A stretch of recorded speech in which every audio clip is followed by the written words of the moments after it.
Coast and managed to be there when there were no hurricanes. Okay, very good. Fort Walton Beach. I've got 6 o'clock. I'd like to call this July 2nd, 2024 meeting of the Henderson City County Planning Commission to order. I want to welcome everybody here. Thank you all for coming. We do appreciate your help. Madam Secretary, please call the roll. Thank you. David Dixon. Here. Kevin Richard. Here. Bobby Jarrett. Mac Arnold. Here. XR Royster. Here. Dickie Johnson. Gary Gibson. Gray Hodge. Here. Stacy Denton. Kevin Herron. Here. Frank Boyette. Here. Heather Tays. Here. Do we have a quorum? We do, thank you. Very good, excellent. Some housekeeping matters I'd like to attend to. We have 2 items that have been withdrawn from the agenda after it was prepared. That would be the Elevate site plan. Anybody's here for that. That will not be discussed tonight, along with the Riverview Place preliminary plat. Those have been withdrawn. We expect to see them on the agenda perhaps next month, Mr. Fisher? Yes, sir. Very good. I'd also like to suggest that we reorder the agenda for the convenience of the committee. My proposal would be, and just to take a motion and vote by the commission, would be to begin with the Henderson County Solar Site Plan, then jump to Pittsburgh Tank and Power. We will then commence our public hearing as listed, minutes, budget, battery storage, and a roadway closure request, and then on to some internal matters. I'll entertain a motion to that effect. So moved. Second. We have a motion and a second. Any discussion? All in favor say yes. Yes. Any opposed? Very good. We can change the agenda. Now just help me get to that. I'd also like to propose some guidelines as to testimony tonight, things we've used before. I will read them and ask for a motion to put them into effect. If the Henderson City County Planning Commission regularly scheduled meeting for 6 p.m. Tuesday, July 2, 2024 has not been sooner concluded and adjourned, it will stop at 9 p.m. And by motion and vote of the Planning Commission be continued and reconvened the following night, Wednesday, July 3, 2024 at 6 p.m. and stop at 9 p.m. And by motion and vote of the Planning Commission be continued and reconvened at 6 p.m. and stop at 9 p.m. from night to night thereafter until finished. Planning Commission very much wants to hear all evidence, comments, positions, suggestions, and questions, collectively referred to as comments. All comments will be at the end after all amended sections have been presented by staff, unless the chairman elects otherwise or unless changed by vote of the Planning Commission. There will be no time limit on attorneys, and attorneys will present and comment first. We'll begin with attorneys, then non-attorneys. Attorneys may ask questions directly. Questions from non-attorneys must be presented to the chairman, either verbally or in writing, along with who the question is to be directed to, and the chairman will ask the question. That is, non-attorneys may not ask questions initially or directly. Each non-attorney will initially be given 3 minutes. After every non-attorney has had 3 minutes, if there are non-attorneys who would like additional time, an additional 3 minutes will be given. And this procedure will be repeated until everyone has had an opportunity to speak all they desire to present. Speakers are also asked not to repeat something another speaker has said, but may come forward and say they agree with one or more other speakers and present anything new they might have. Planning commissioners may comment and ask questions at any time. I'm asking for a motion to approve these speaking rules. Second. A motion and a second. Any further discussion? All in favor say yes. Yes. Any opposed? Very good. We will use those guidelines. So the first item we were going to discuss then would be the Henderson County Solar Site Plan. Mr. Bishop? Yes, sir. This is submitted by Stellar Renewable Power, LLC, for the property located in Henderson County on Highway 425. The applicants are requesting site plan approval. This will look familiar to many of the Planning Commission members. We approved the previous version of this at the April 2021 meeting. At that time, it was owned by Community Energy, LLC. And as we now know, it's by Stellar Renewable Energy. The previous site plan showed a footprint of 529.7 acres. The footprint now is 418.47 acres, which is a decrease of 111.2 acres. This has been reviewed by all relevant technical advisors, which is the county codes administrator, county engineer, and then the various utilities that are involved. We would recommend approval subject to a reclamation plan that would be submitted back to the Planning Commission staff, and decommissioning bonding in the amount of 1% of the total cost of construction. And this is going to be a little different than some of the later site plans that have come in. This was approved by the county's first version of the solar farm ordinance, and then later it was changed to require 2%. But this was approved under the first version, so we would stick with the 1%. And I'll do my best to answer any questions you may have. What were those subject to again, please? Reclamation plan approved and submitted to the Planning Commission, and bonding in the amount of 1% total cost of the project.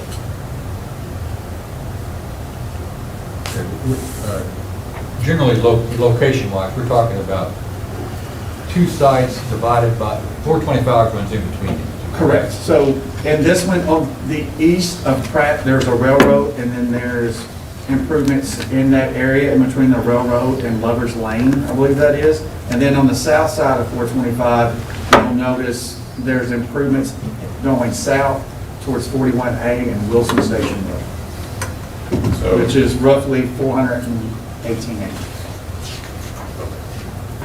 Any questions for staff from the commission? Do we have the applicant here? Sure Would do. you like to address the commission, sir? Absolutely. I need your name, My name is Seth Simmer with Stellar Power. your address. 6014 Winterwood Drive, Powder Springs, Georgia. Do you promise to tell the truth, the whole truth, and nothing but the truth? Yes, sir. I do. Very good. Thank you. Thanks for having us tonight. Obviously, my name is Seth Simmer with Stellar Power. I'm here with my colleague Oliver Chua, head of construction. As Brian mentioned, we worked with Brian and Jennifer on this site plan. We've all of the ordinance requirements are observed in this site plan. We've done a ton of due diligence on this site, understand what the ins and outs of it.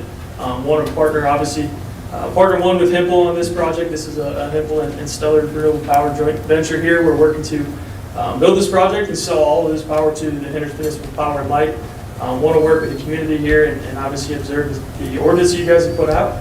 We've done that in the site plan and are looking for site plan approval for a project that will be built and be done in Q4 of 2026. Any questions for this gentleman? Thank you, sir. Thanks, y'all. Appreciate it. Anyone else here tonight like to address this project in any fashion? Commission have any further questions for anyone? I'll entertain a motion in regard to Henderson County Solar LLC site plan. I'd move that we approve the site plan for Henderson County Solar LLC.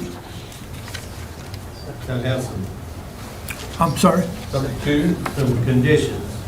Needs to be. Commissioner Boyette, would you mind including, subject to an approved decommissioning plan and bonding in the amount of 1% of total cost of construction? Like you said. Thank you. your motion's been amended. Do we have a second? Second. We have a motion and a second. Madam Secretary, please call the roll. Thank you. Kevin Richard. Yes. Bobby Jarrett. Yes. Mac Arnold. Yes. XR Royster. Yes. Dickie Johnson. Yes. Gray Hodge. Yes. Kevin Herron. Yes. Frank Boyette. Yes. Heather Takes. Abstain. We have an abstention. Okay. Very good, thank you. Motion passes. The next item we're going to consider is the Pittsburgh Tank and Tower site plan. Ms. Mark? Yes, thank you, Mr. Chairman. Pittsburgh Tank and Tower site plan submitted by Pittsburgh Tank and Tower Group for the property located in the city of Henderson at 1 Water Tank Place, being parcel ID number 56-6.10. The applicants are requesting a site plan approval for a new laydown area and a parking lot. So as you can see on this map here, it is zoned M1 light industrial. This is where you guys can kind of see a little bit more. So they are requesting approval for a new laydown area. One area is going to be roughly 20,350 square feet. I'll go to the next page and zoom in so so I can give you a better view here. So I believe this area is right here, for that. And then another laydown area that they're proposing is 18,444 square feet, which is gonna be over here fronting the road. Because of the location of this laydown area, screening will be required up against the road. That's what these little circle spots are here. They are also requesting a new parking lot that is going to be roughly 9,510 square feet of asphalt parking, and that's going to be up here in this northern corner. That will add 28 additional spaces. This site plan has been reviewed by all the technical advisors and has received approval. Staff would offer a favorable recommendation for the site plan contingent upon bonding for the screening that is required along this area here in the amount of $3,259. If you have any questions, I will answer those, and the applicant is also here if you would like to hear from them. Could you go back one slide, please, to the title page? Yes. This page? All, back to the very first page that had this project on. I think you missed it. Oh, the drawing? No, I don't, do not mean the drawing, I mean the title page. Oh, I think there's an error there that's going to be confusing to people. As you introduced this project, there was a page there. PowerPoint slide. Maybe the PowerPoint? Is that Yes. what you're referring to? This one? Whatever you put on the screen. Okay. This one? This one. Okay. This is, obviously, that paragraph below is in error. Yeah, Oh, I that's, do see that. I apologize. I see that it says Elevate Estates. But in your packet, you will see that it says submitted by Pittsburgh Tank and Tower. Very So, good, thank you. thanks, David. I was confused. I was very confused also. Good, and what do we mean by lay down area? So, that, like I said, the applicant will have to answer exactly what they plan to store there, but that is laid down for, I believe, equipment and other materials that they use at Pittsburgh Tank and Tower. Would the applicant Mr. Johnson. help us with this? Name, sir, Ben Johnston, address, 7732 Basket Cemetery Road. and do you promise to tell the truth, the whole truth, and nothing but the truth? I do. Very good. What do we mean by lay down? See, we need additional storage area for steel, plates, pipes, things of that nature that we fabricate, so it comes in flat. We'll fabricate it into components and then prime it and stage it ready for shipping out to job sites. Okay, so it's basically just what it says, basically lay down stuff. Yes, sir. All right, very good. Any other questions for this gentleman, the applicant here? Thank you, sir. Thank you all for your favorable consideration. Okay, we've got the conditions here, bonding in the amount of, for screening, right? Yes, sir. I think it's $3,259. Any other questions on this topic? Anybody else here tonight like to address this? I'll entertain a motion in regard to the Pittsburgh Tank and Tower site plan. Mr. Chairman, I offer a motion to approve the site plan submitted by Pittsburgh Tank and Tower for the property located in the city of Henderson at 1 Water Tank Place, PID number 56-6.10, subject to bonding for screening in the amount of $3,259. Second. Motion and second. Madam Secretary, please call the roll. Heather Tays. Yes. Frank Boyette. yes. Kevin Herron. Yes. Gray Hodge. Yes. Dickie Johnson. Yes. Exar Royster. Yes. Mac Arnold. Yes. Bobby Jarrett. Yes. Kevin Richard. Yes. Very good. Motion passes. Thank you all. I think we're going to now, I'll entertain a motion to go into public hearing. Second. Have a motion and a second. All in favor of entering public hearing, say yes. Yes. Any opposed? Very good. We're in public hearing. First item is approval of the minutes from the June 4th, 2024 meeting. Motion to approve Second. and a second. Any discussion? All in favor say aye. Yes? Yes. Yes. Okay, any opposed? Very good. Motion, the minutes are approved. We're on to the budget. Mr. Bishop is looking ahead to our new budget. yes, sir. This is for the fiscal year 24 and 25 planning commission budget. There is an overall increase of $20,209, which is roughly 2.47%. The largest increases are going to come from staffing, We have budgeted a 3% cost of living and a potential merit increase of 2% for the employees, which is roughly an increase of 21,896 over last year's numbers, which is roughly 3.55%. An increase of 10,619 for health insurance, which is up 11% over last year. We have requested increases for professional services in the amount of $9,120. This is for auditing services, our latest contract with ATA. They have submitted a number that was higher than the previous few years, which we have been operating at $5,000 a year, which is pretty low number, so we knew it was going to catch up to us eventually. And then we have requested an increase in legal services. I think everyone knows things are getting more and more complicated, so we want to make sure that we are not without proper counsel. So that is the request. There is a request for $10,000 in capital outlay that normally would not be there, and that is for the painting of the Planning Commission vehicle. It is a 2013 Ford Escape, which is in good mechanical order, so we don't feel the purchase of a new vehicle is required, but it's beginning to look a little haggard. The next time you come to the Planning Commission, it's starting to be faded, so we are requesting that. And I'll answer anything specifically you have, but I don't want to bore you with the details. Is there any particular line item or any topic you'd like for us to elaborate on? Overall, we're budgeting for approximately $20,000 more than we budgeted last year. Correct. 20,209. Any questions for staff? Has the city and county leadership had a look at this? They have had first and second readings for each respective legislative body. Favorable approval. Good. Anybody else here tonight like to talk about the budget? We're in public hearing.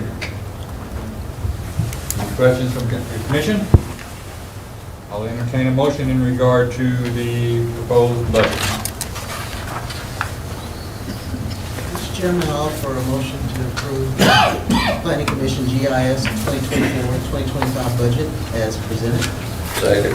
Got a motion and a second. Any discussion? Madam Secretary, please call the roll. Kevin Richard. Yes. Bobby Jarrett. Yes. Mac Arnold. Yes. XR Royster. Yes. Dickie Johnson. Yes. Gray Hodge. Yes. Kevin Herron. Yes. Frank Boyette. Yes. Heather Takes. Yes. Very good. The budget has been approved. Next item is we're going to go to this road closure request up on Elm Street, Elm Green. Mr. Boom, I think you're going to help us with this, please.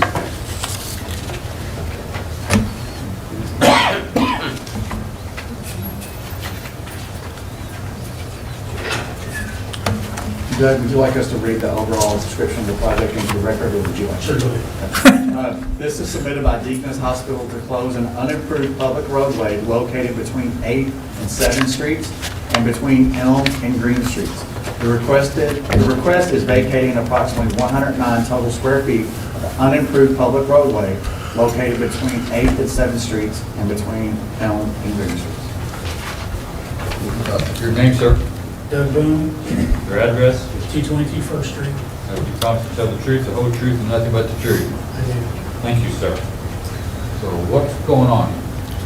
Evidently, Deaconess had purchased the property next door, and the right-of-way is highlighted, was never closed at the time. But the previous alleyway that did stretch on over to 8th Street was closed previously. So they're just asking to close the line. So there's no other alleyway between those two It's 12 foot streets? down below here. It runs from 7th to 8th. This is a side parallel alley, Okay. passageway. It's not very big, not very wide. What's on it now? Gravel or something? Yeah, Is it used for anything? no. Mr. Boone, if I remember correctly, these lots will eventually be consolidated into Correct. the larger Deaconess lot that you see, the roof structure on the north side of the map. That's the main purpose for the request. Okay. Commission have any questions for this gentleman? And Mr. Chairman, may I make one By all comment? So, similar to a rezoning, we are making a recommendation to the city commission, and they would have final authority in this matter. Okay, thank you. Okay, thank you, sir. Anybody here tonight that would like to discuss this proposal? One way or the other? Any questions? No questions? I'll entertain a motion in regard to this proposal.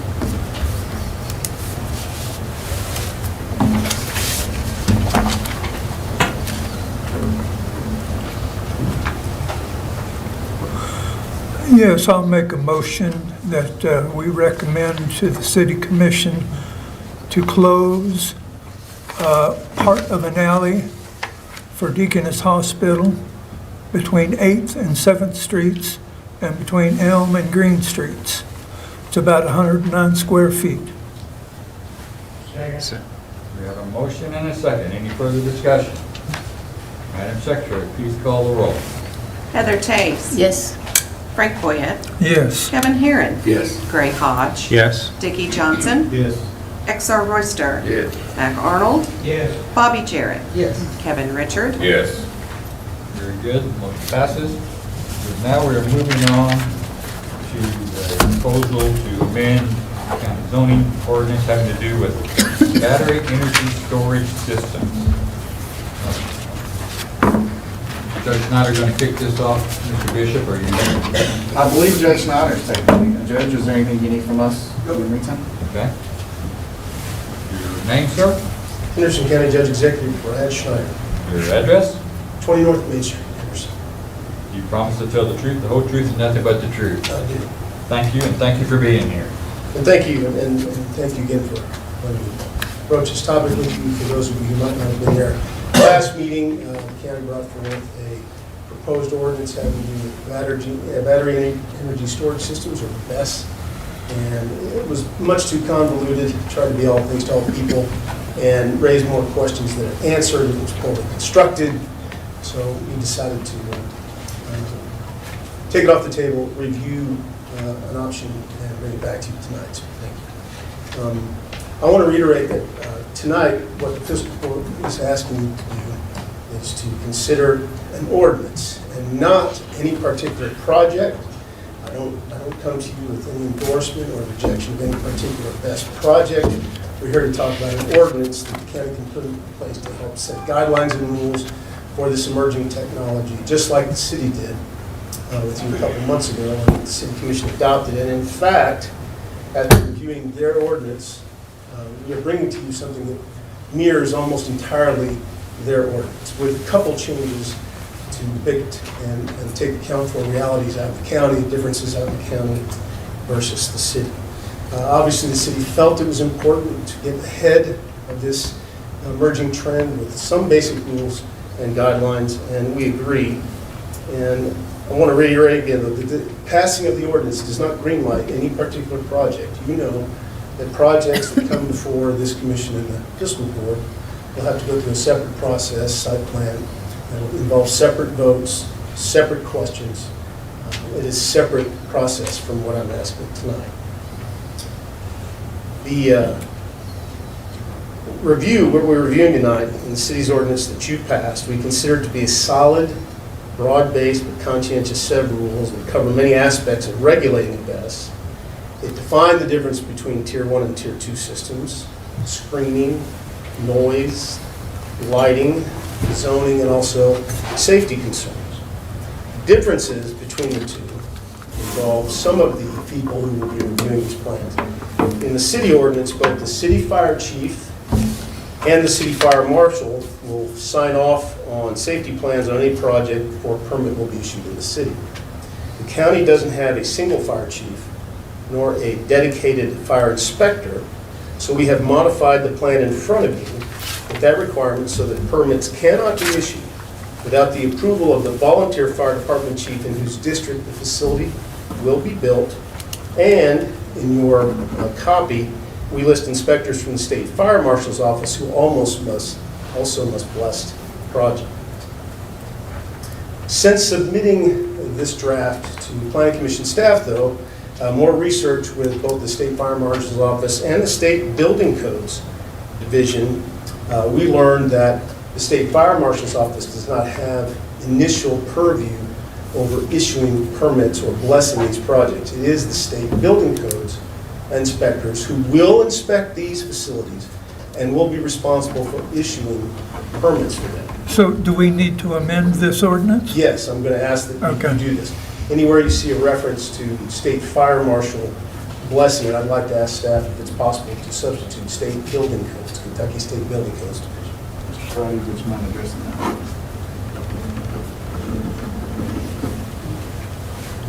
Do you have time to re-advertise it For this body or for fiscal? for this one? Um, You're proposing a change that hasn't been disseminated to the public. Is that what we're doing right now? So what are the options?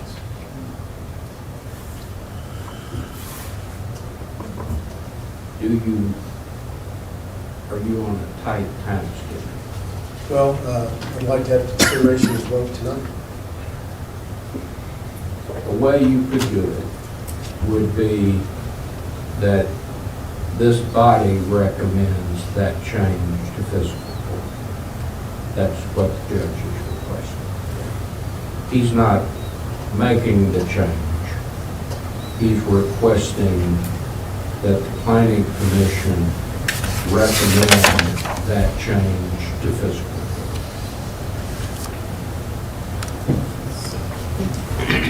That would be my request. Very good. Continue on. How the permitting process with the state would work is the state building codes inspectors would inspect it at every step of construction. They would issue a certificate of approval. The state fire marshal would then have the responsibility of inspecting the facility annually. So both the state building codes division and the fire marshal, in essence, have purview over these sites. I talked to the state fire marshal himself, Mike Haney, about these things, and he gave me some terrific insight. First of all, many of you remember discussions about what is called NFPA 855, National Fire Protection Agency Standard 855. And the National Fire Protection Agency is a federal body that makes recommendations on standard involving codes and regulations for fire protection in various forms. 855 is an NFPA standard dedicated to energy storage facilities, not just lithium battery storage facilities, which some of the applicants you'll see soon involve, but all sorts of technology involving energy storage systems.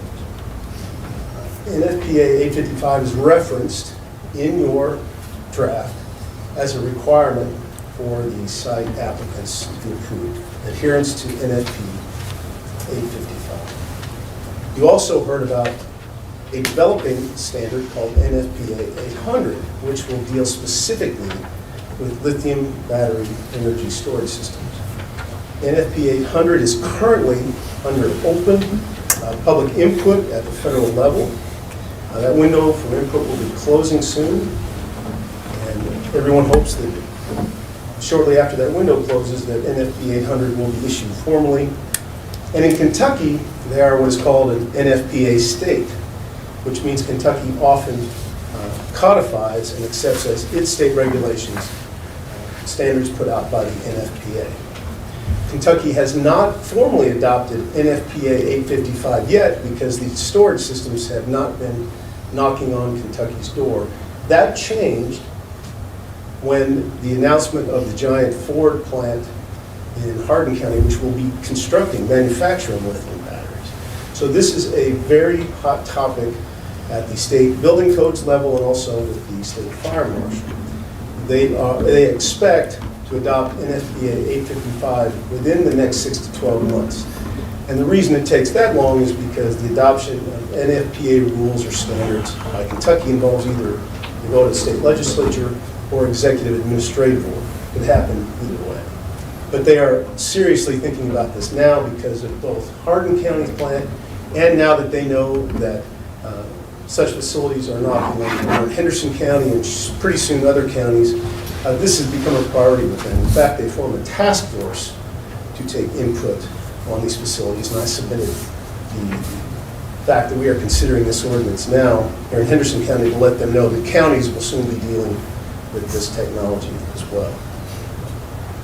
The takeaway from all that for me is that the state does have processes in place to help govern these facilities, and that was a question that came up last meeting, both the state codes inspectors and the fire marshal.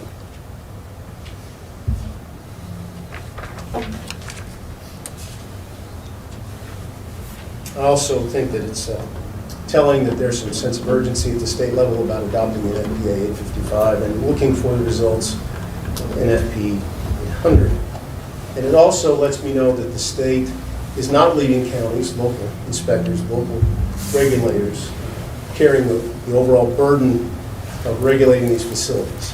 The state is very active in this. We will have a role to play at the local level. One of those is developing an ordinance that begins to set a bit of ground rules. So in the end, what you have before you, with minus those changes and recommended changes or requested alterations, this document that mirrors what you passed for the city. And we want to get that in place as soon as we can too, for the same reasons the city did, I'm sure, just to help us be prepared. I think the ordinance that was passed in the county and in the city for solar farms has proven its value as you've had other solar projects come before you, helping guide us along as this activity increases. So with that, I'll stop and answer any questions I can. Thank you, Judge. Any questions for the judge? The commission? Excuse me? Go ahead. You mentioned that basically you mirrored the city's ordinance. Is the city's ordinance to have the statement of the inspection by the fire marshal, not by the building codes, or not? I believe okay. My memory of the city version is that it would require approval of this local fire chief and local fire marshal. Judge, is that your memory as well? I believe the state will be interested in inspecting these themselves because they're being treated almost as utilities. Separate approval, you believe? I believe so. That's certainly the information I got about the county FSA. In other words, we need to be looking at trying to alter that one too, correct? Any other questions? I have a question. Please. Excuse me. Judge, you said 6 to 12 months for the state to adopt NFPA 855. Is that correct? So in that interim time, what does that mean for us locally? How are we going to enforce things? Are we enforcing it locally? Do we have the certifications to do that? Or are we going to need to wait on state to be able to? I'm glad you asked that. You'll notice that in the ordinance, in the draft ordinance, that it would require the facilities to operate under NFP 855 guidelines. The state, when it inspects these facilities, can use at its discretion when it's inspecting technology with which they're not terribly familiar, the ability at the applicant's expense to call in third-party engineers to review the projects and make recommendations. I'm sure the city could do the same thing. The county would be very interested in doing that. But the state does have that ability, and we would certainly let state inspectors know of the contents of this ordinance, and also our desire for them to do use every tool at their expense to make sure it's as safe as possible. Okay. Thank you. Other questions from the commission? I have a couple more things, actually. By all means, yes. Is it possible to put, in a couple places we said applicable NFPA standards. Can we put current and future so that we capture NFPA 800? I actually believe that's in there. I thought that was in there. Oh, okay. That's actually I'm sorry. That exact language, yes, in Oh, 4, section 4, I'll read if you don't mind. Oh, that's fine. When required by the Kentucky Building Code Enforcement Division, a technical opinion and report complying with all current and future NFPA standards shall be prepared to evaluate the fire and explosion risk associated with indoor storage area. Okay. That would be at the top of page 9 in your packet. I believe. Okay. I First see thing I'd that. like to point out is in that same section, because Commissioner Taves also raised, and if you remember, former firefighter, current volunteer firefighter, Chris Watson raised questions about, in the cases of thermal runaway, which is one of the very worst case scenarios for these facilities, you heard that many of them cannot be doused quickly, often cannot be doused quickly, and may actually burn for some time, a matter of days. At least that's been some of the past experiences. And that is a potential burden to put on volunteer fire departments and Henderson Fire Department if they're responding as a case of mutual aid. You'll notice that in C, we try to address that, and this is in addition to what the city had put down. The provision by the applicant of strategies, training, and equipment for local first responders, and plans for ongoing hazard containment utilizing contractors or in-house emergency response teams funded and directed by the applicant. So what, in that case, we're asking them to do is to provide their own emergency response teams to take over the site and handle the emergencies and do it as quickly as possible. Many industries in this community, such as the coal mining industry and other industries with very specific hazards, where our volunteer firefighters or even our city firefighters are not trained, often have in-house emergency quick response teams. Again, coal mining industry is one. Underground mine rescue is not something our volunteer fire departments are trained for, so mines use their own emergency response teams. That leads me to another point I'd like to make about safety guidelines. In addition to this ordinance, which again mirrors the cities which you have already passed, I have asked some folks who are closely associated with this, feel strongly about it, have some expertise in it, to form a bit of a task force of our own to develop a set of safety guidelines that go into more detail about questions the commission can ask and perhaps put restrictions on or extra requirements on when it gets to site plan review and potentially the board of zoning adjustment. These would be separate from the ordinance, again, points of discussion based on input from fire and first responders, commissioners. I've asked Heather Taves to serve on this committee, our EMA director, and other people with expertise and some insight. That can either eventually be amended in this ordinance if you feel like it, but I think at this point it would be good just to have a set of guidelines that you can ask questions by when we get to that point in any applicants ask for permission for a permit. Does that make sense? To help you gain a little bit more expertise on good questions to ask. Any other questions for the judge at this point from the commission? I have a couple more. Sorry. Go ahead. Back on page, I don't have the big pack, 5 of 7 of the proposed ordinance. State of charge at decommissioning, number 1, it says to the minimum charge required for removal. Do we know where is that number coming from? That would be NFPA 855, I'm sorry. Okay. And then a couple more. There was a 30-foot distance from vegetation and then a 1-mile notification radius of property owners. And I'm just curious where those numbers came from. Listening to you, when the 20 foot was said to be the minimum, we extended it to defer to your request. Okay. I didn't realize that. And we think that's a reasonable one. Judge, in section 3 under zoning item A, would you be opposed to adding districts at the end of that sentence so it would read tier 1 battery energy storage systems are permitted in all zoning districts? Yes.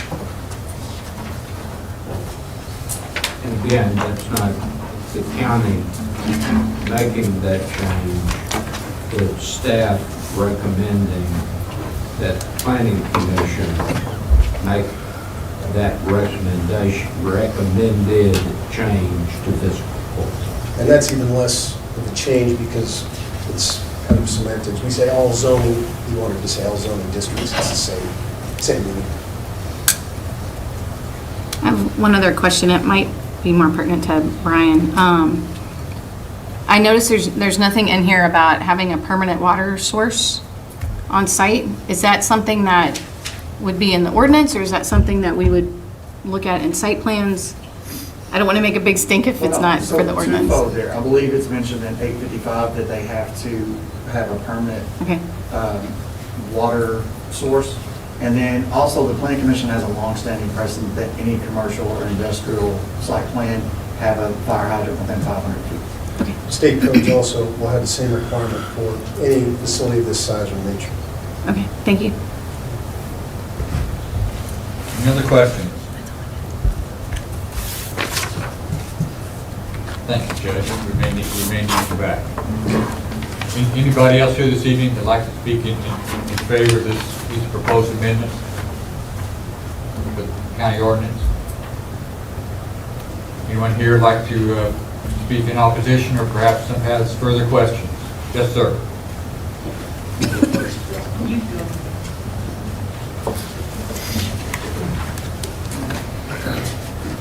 Name, sir? James Ferns, Address?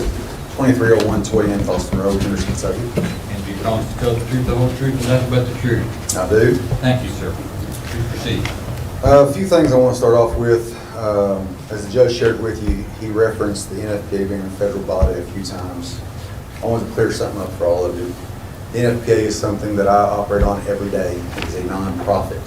It's a nonprofit comprised of folks such as myself.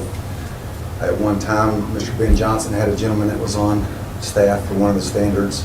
What they do is they gather a bunch of folks that are in a certain industry who they feel are knowledgeable. They give them the opportunity to join a council. I could join a council, one of the public councils, or a committee if I thought I was smart enough in one area that would benefit and help write the standards for the 855 or whatever the case may be. There is no federal body that governs the NFPA or enforces it. It is simply a guideline from folks who are experts in their field, so to speak.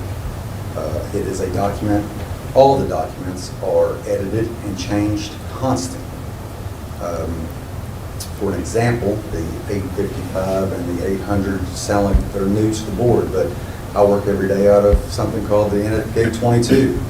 That 2 years ago it said we must do this, and then 2 years later it said we do not do that anymore. They flip-flop, they change as things change. So again, it's not a federal agency, it's not a federal body, just please understand that.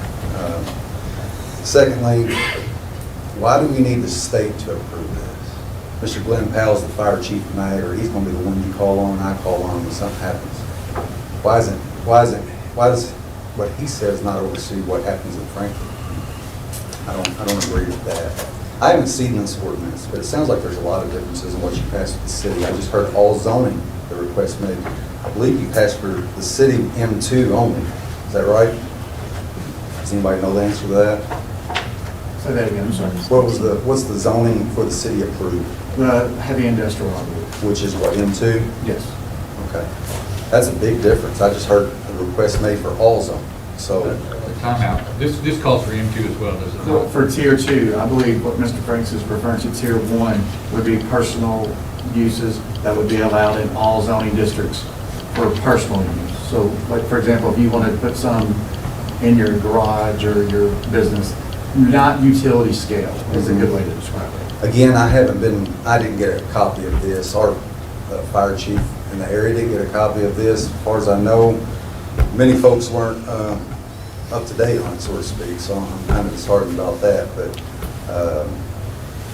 there's a lot of differences there, and I just want you to be up to date on that. That's all I have to say at the moment. Okay. Thank you. Any questions for this gentleman from the commission? The only comment I got, you were asking a question about why does it have to go to Frankfurt. I think basically any commercial type of development, building permit, has to go through state level. They don't even go through local codes. They jump up there and they come back down here. So that's kind of why I think these are considered commercial applications, so that's why it has to go through Frankfurt. Well, I did an addition. I had to come before and get a variance, did an addition on my commercial property here in the city of Henderson. Yeah, so I had to become part of the city from the county. And the local code inspector had to come out. The local code inspector brought out whoever he wanted to bring out. What I think I heard was that all of that would run through the codes department, but again, that would circumvent the local and responding fire department, fire chief. Volunteer or non-volunteer, that's going to be the first call. I think that's a big no-no for us.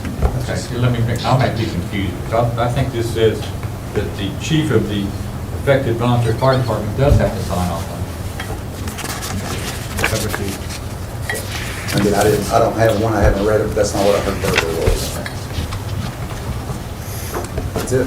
Any other questions? Thank you, sir. Thank you.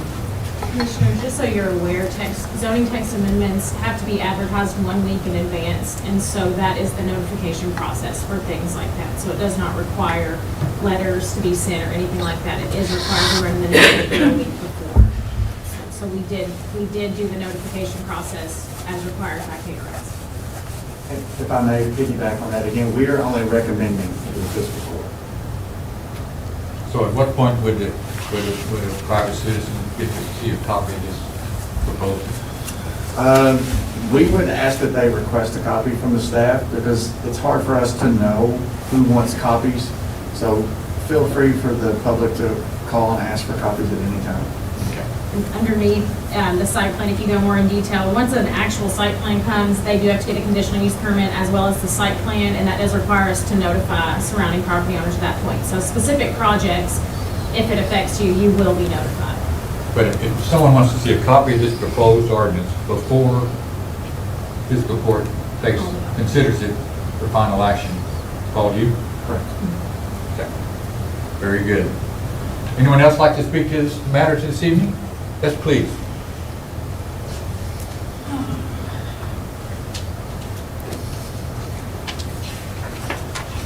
Take me a little moment. Actually, James, could I get your help distributing?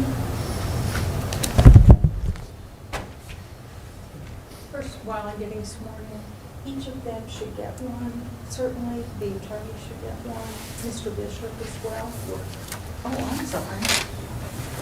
Okay. Heather, I will make sure I give you mine for the record.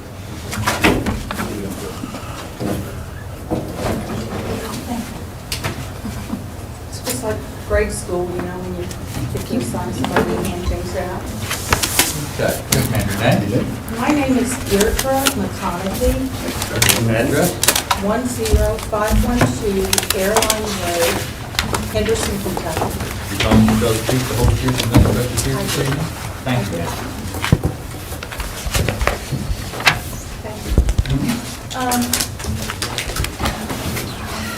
Well, this looks like a lot of work, and I know it was because I prepared it.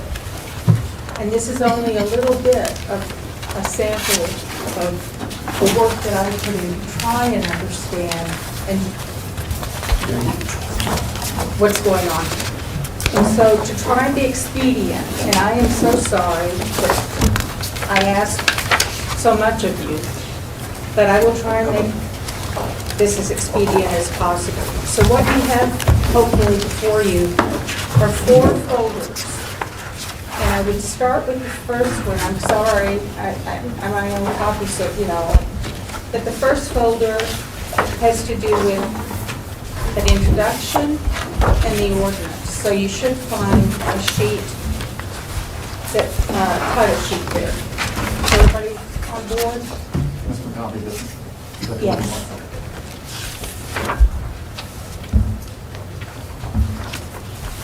So, what I have here is when I met you last and I alerted or shared with you that I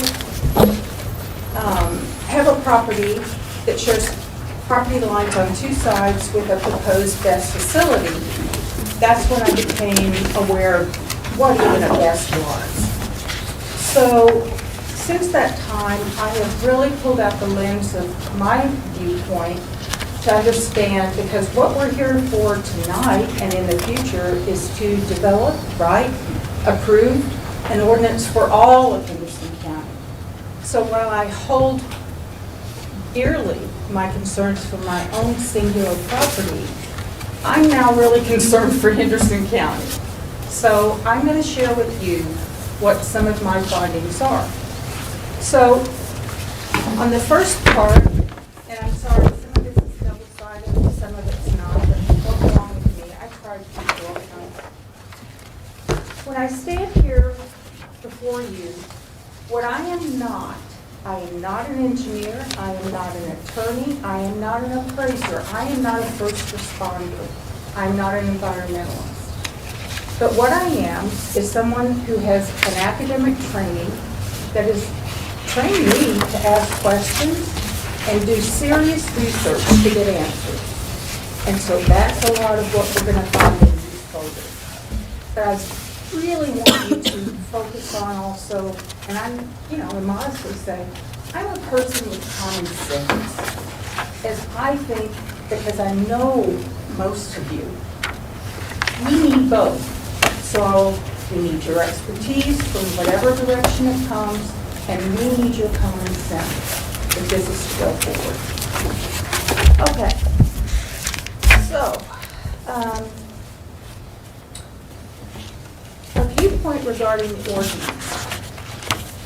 As I said, I've changed from my pin in the map at my farm to a wider view. And in doing so, I want to bring to mind that there is what we're going to be writing for or speculating on is that there will be a great deal of variability in capacity for best facilities that will come to Henderson County. Some of them will be what's called smaller, like 5 megawatts, and some of them are big.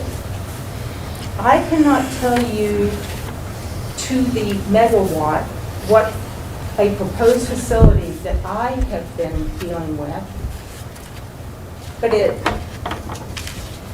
is large. I think it's 600 megawatts, which is one of the largest in the country. Excuse me, ma'am. We have imposed a time limit on speakers at the beginning of this meeting, which you have just gone by. Okay. But Not off to a great start.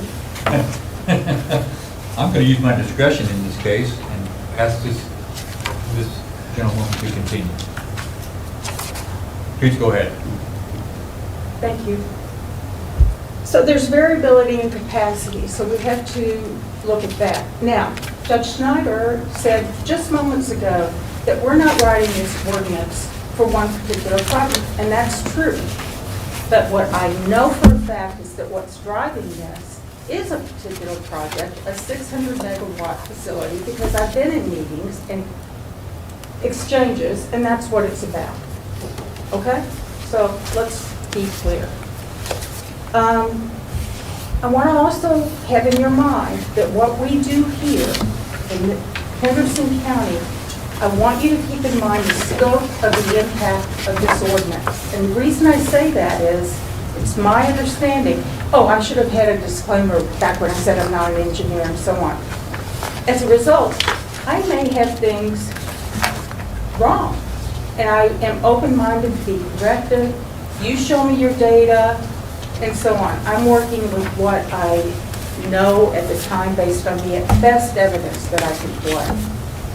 So the scope of this ordinance, as I understand it, is that this would be the first ordinance standalone in the state of Kentucky. And so what that means is for a best facility.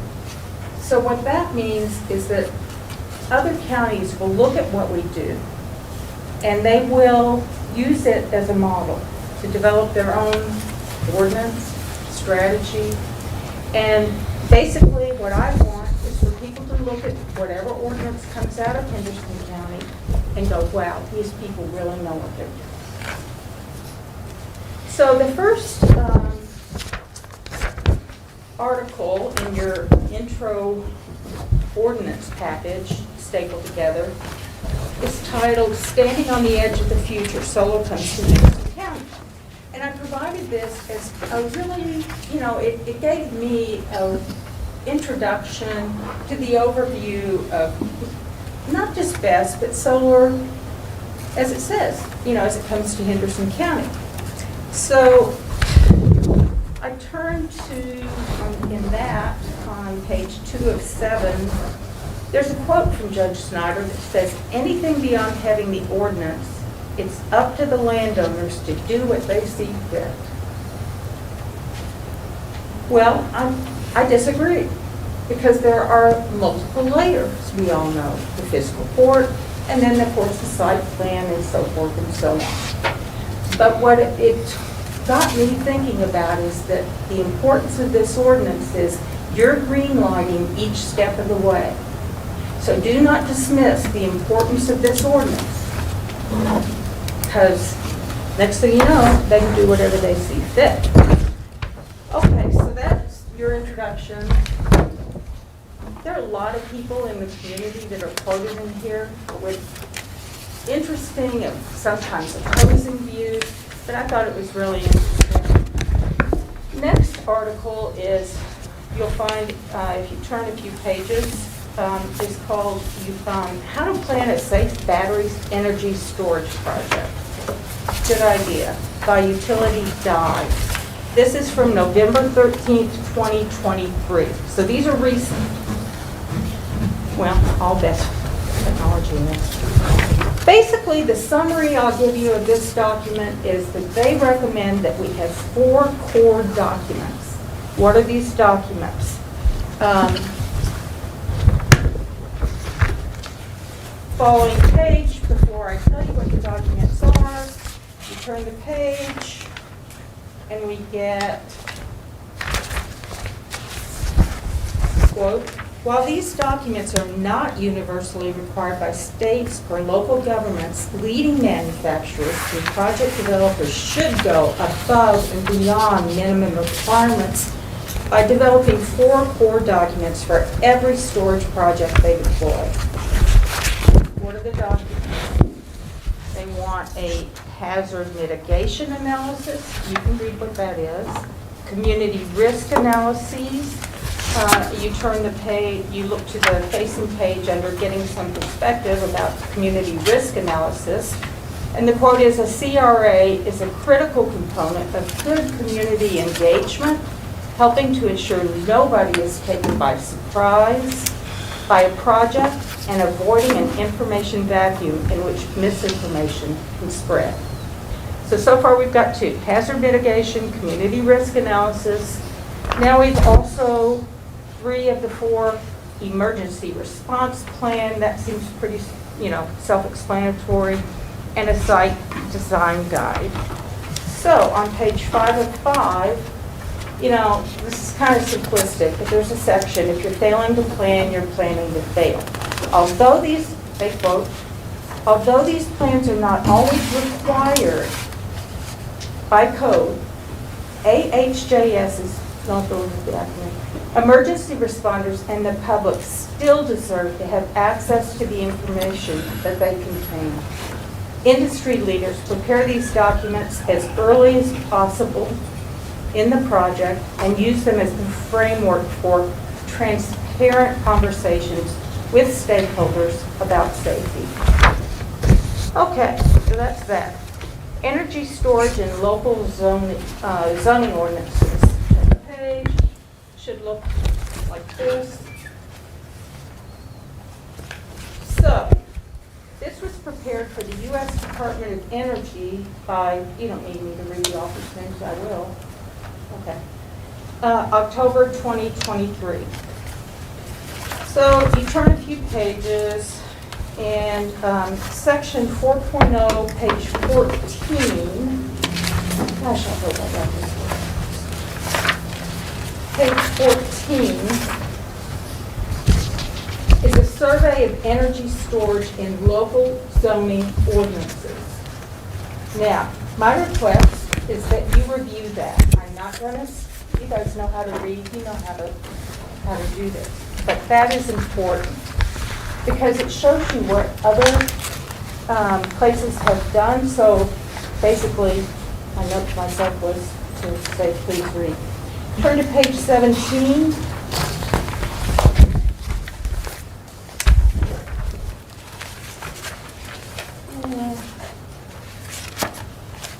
Second to last paragraph.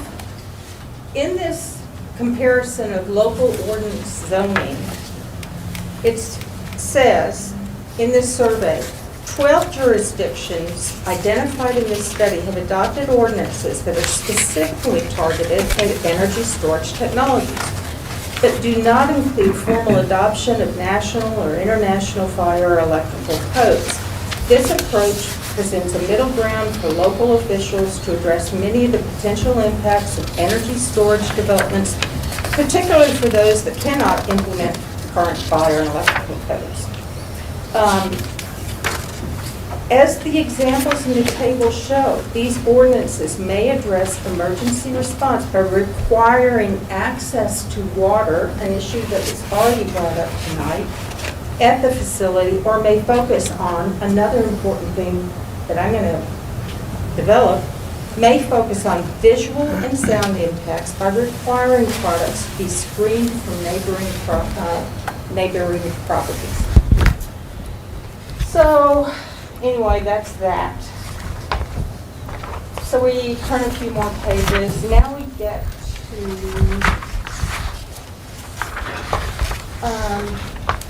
the most important. So keep flipping a few pages and you will find, it's not many pages. After the page that is Pacific Northwest National Laboratory, that's from the previous paper, okay? But now, on the facing page, we have this. If there's anything out of this first folder, frankly, that I would... Does it have a page number? Well, that's the problem in all the... I see. I do not see what page we're on. It's an article.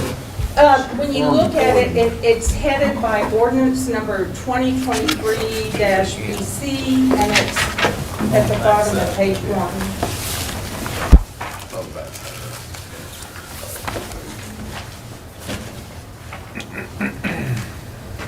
Have you seen the proposed ordinance now? Yes, You have a copy of it? yes, Very good. The current one. yes. The one we're considering tonight. I'm sparing you my line-by-line review of that. I pulled my lens back to say, wait a minute, what are we doing here? Now, I could, so that's a whole different conversation. Okay. I'm afraid that's a conversation we're going to have. Oh, I'd be glad to do that. What is your recommendation in regard to the ordinance before us tonight? I would recommend, at the end of all of this papers, in my research, what I ended up deciding is, what are my asks? Not necessarily yay or nay, but what are my asks? And after all of this, and hopefully whether or not I have time to present, because there's important stuff in here. My asks are that we take time to really develop and think about this, because it's serious in so many ways. And I heard at the last meeting, someone asked, well, with the Tenasca developers, would this impede you or slow down your progress? I don't care. They spent 6 months getting me a I gave them a list of concerns. After 6 months, this is what they got me. So I don't care, because this is for us. So the first thing I ask for is time. The second thing I ask for is for us to become informed. It's not fun, trust me. But not just you guys to become informed, but here's a community member that didn't have a copy of the ordinance, and you know what, that happens. How do you know? So I want time. I want people to be informed. And the third thing I want is whatever Beth's ordinance gets written and goes through review, I want it to be the best ordinance, again, that people they'll fall back and go, what a good job. That it protects the citizens of Henderson County, my farm, well, encouraging, understanding the trade-off between progress and the need for electricity. That's what I want. So, your question is, how would I recommend tonight? I cannot support this given that we don't have time. This ordinance was written in 1 week. And of the ordinance, it's 7 pages. The first draft was 21 pages. This next version was 7 pages, 3 of which had to do with decommissioning. The first page had to do with definitions. And there were some standard there in there about signage and the process for getting a site plan, which means that the whole of this ordinance, as it's currently written, is 2.5 pages. So a lot of times it's not what's in there, it's what's not in there, and the rush to get it done. I'd rather take the time to get it right. Go ahead, proceed. So a way to think about getting it right is what you have in front of you now in this ordinance that comes to us from Madison County, Indiana. This is a 40-page ordinance that deals with solar in general. So a lot of it has to do with solar farms or arrays and so on. But when you turn to page 16,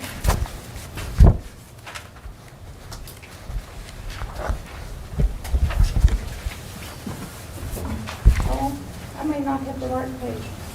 Oh, I'm sorry. That's not right. Anyone else on the commission have a question for this lady as we find her place? Okay, page 15. Something that caught my eye, being a farm girl, is on page 15, there is a section 2, commercial solar energy systems, okay? Section A, they write about what the standards are for prime farmlands.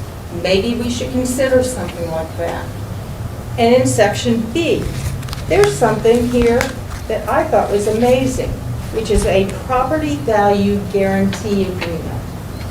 Because wherever these best facilities are in Henderson County, I will show you, if I'm given time, how both the setting up of solar facilities, frankly, the arrays, but certainly a best facility, what effect does that have on property value? So what are we saying to our residents that have lived here, that if we are going to negatively affect their property value? So what Madison County did is they put in a very strong property value guarantee agreement. Okay. Another thing that caught my eye, and I'm skipping around, but I really think this Madison, I'm not saying it's, perfect, but 40 pages of serious consideration of both their local residents and also agreeing to install the things. So now we get on to page 25.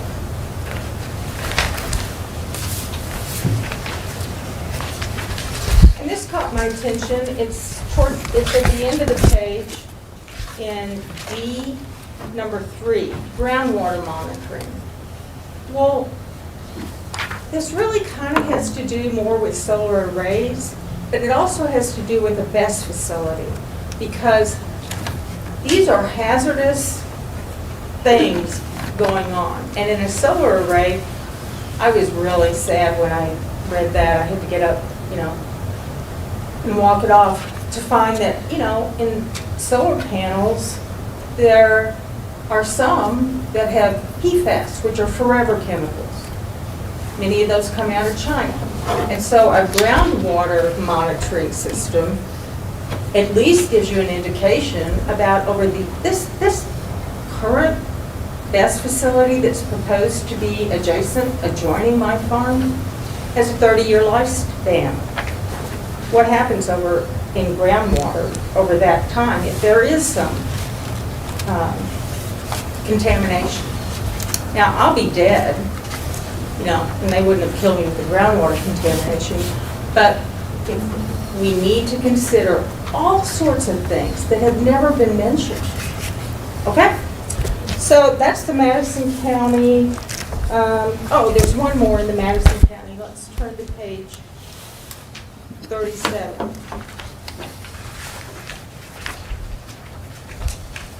This was interesting. It's the very last thing. I don't even know what it means, but we got attorneys for that. It's in the section R, indemnification. That's something, as I understand it, that means that the county, in this case Madison County, will not be held liable, they'll be held harmless. And the reason I put that in is because, well, that's like something that maybe as Henderson County, that maybe we should consider to protect our county. So I'm not all in this about, So those are a few of the things that caught my eye in the Madison County ordinance. Any questions?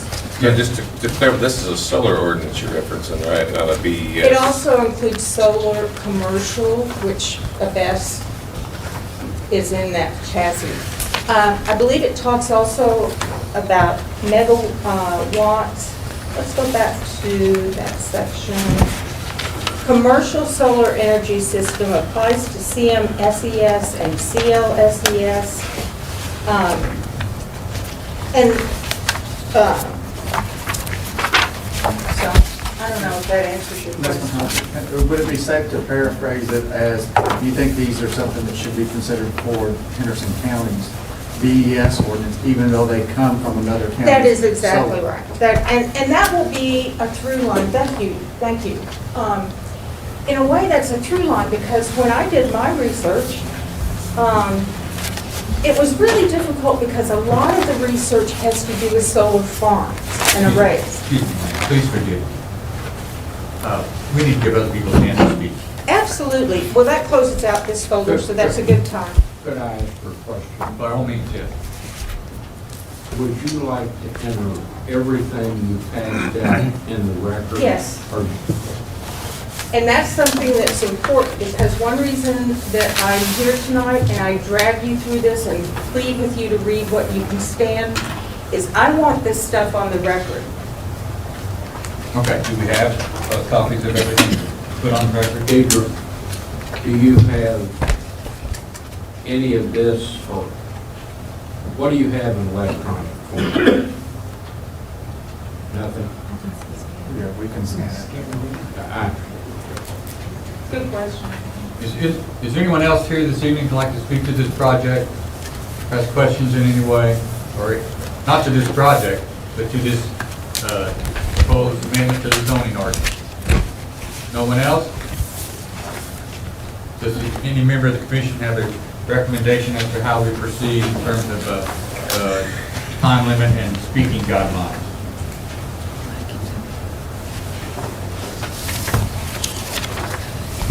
No one has a feeling on this, a recommendation? Okay. Ma'am?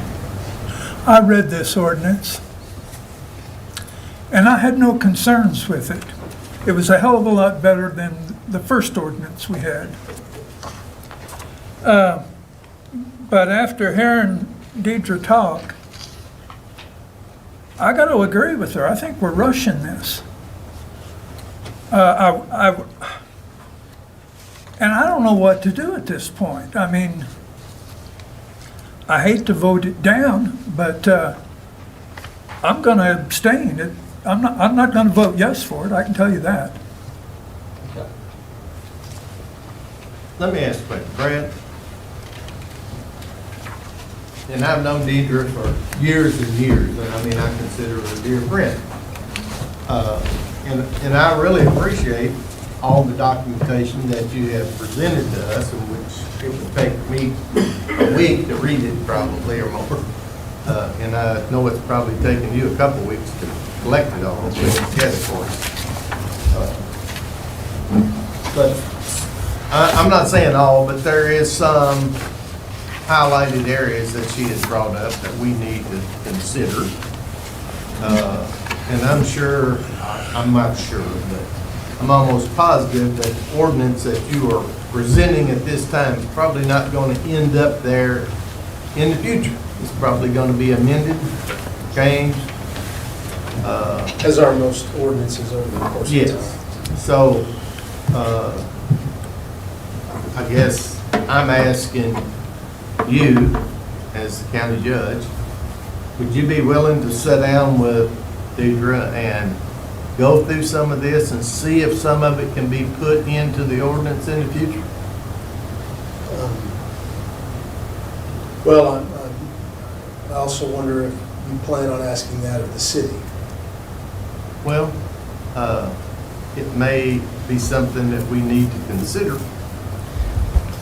I think, I understand any citizen's concern with something new, especially something that is located relatively close to you, could be relatively close to you, but I think the provisions in the ordinance that refer to state codes, national NFPA standards, future national NFPA standards, are not simplified. I think they are very extensive, very well thought out. And we, in this ordinance that was passed by you and approved by the city, for all intents and purposes, takes that into account. And I think any ordinance can be improved as time goes by, as technology becomes more familiar with us. Again, that happens in a lot of cases, especially with industry. But I don't see the need right now to keep us from installing an ordinance that could be passed, could be changed depending on circumstances. I think the longer we go without an ordinance, as the city felt, I'm sure, the more we put ourselves out there for being behind the curve in guidelines. And it's one of the reasons why I think we were smart in passing solar ordinance, the first one in Kentucky, by the way. I'm not asking you to delay the either approval or recommendation or denying it. I'm saying in the future. Oh, sure. Would you be agreeable to meet with her and sit down with her and take into consideration all of this documentation that she's presented? Yeah. And she's only saying a few little things that we need to consider. Absolutely. I will speak with any citizen who has a concern about any kind of Okay. Any other questions for the judge? Not necessarily for the judge. I'm curious what is the process for amending an ordinance? Where does that come from? Can I say, hey, I think we need to amend this? How does that work? Mr. Crowley, please correct me if I'm wrong here. Zoning text amendments can originate with one of two bodies, the Planning Commission or the Fiscal Court in this case, / Board of Commissioners. The Planning Commission staff has worked jointly with both bodies, but we've made it our policy that zoning text amendments originate with the legislative bodies, specifically because it's their ordinance. They're the ones in charge of writing. That is just a preference that I've had as director. That doesn't mean it can't originate here. So for example, if you were to come to us and say, Brian, I'd like for these changes to be included, we would bring it to the Planning Commission and address it as KRS allows from that. So then we as a body could sit down and speak with whomever and then ask for that ordinance to be amended? I would caution about ex parte communication there, having private conversations. But Well, not necessarily private, just as a... Wait, just a second. Okay. May I speak? By all means. You can have conversations, ex parte conversations on an ordinance, unlike a rezoning. You absolutely cannot on a rezoning. But on an ordinance, Because that's quasi-judicial? well, yes, the rezoning is quasi-judicial. Yeah. This is public, it's lawmaking, it's political, it's body politic. So you can have conversations.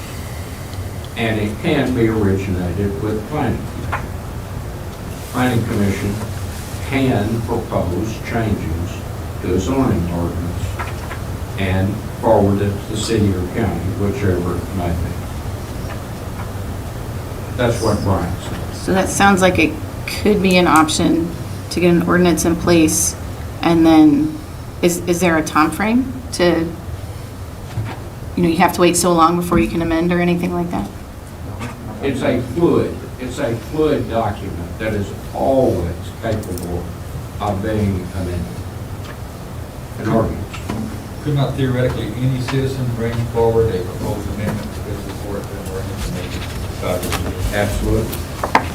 I'm sorry, could you say that one more time? I didn't. Any citizen could take a proposal to fiscal court and suggest an amendment to any ordinance. That doesn't mean people would have to take it up, or how they might provide it. Okay, thank you. Make that suggestion, I would think. Any other questions, folks? Thank you, Judge. No one else here?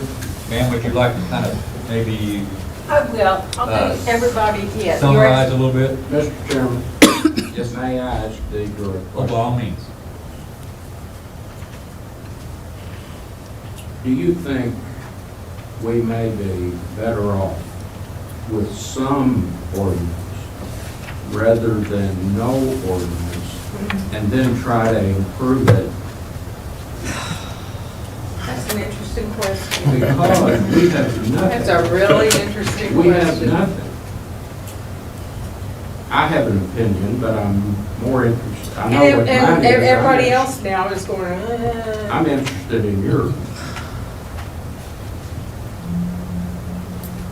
In my opinion, this revised new ordinance is bad. My question is it better than nothing?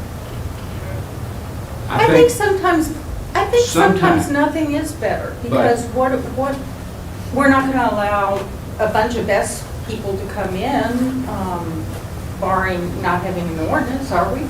No. So what does it prevent?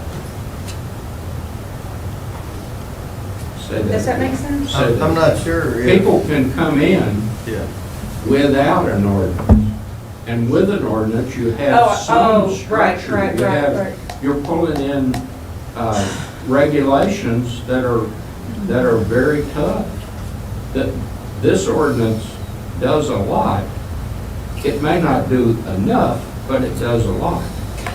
So another thing that comes to mind is, I think where you're headed, but the other thing is, when you start putting a stake in the ground or you put words to a page, then people start reacting to that, and then we got amendments and so on, and then it's kind of like you're looking at that shiny object or whatever. What I was hoping would come out, because we're in it now.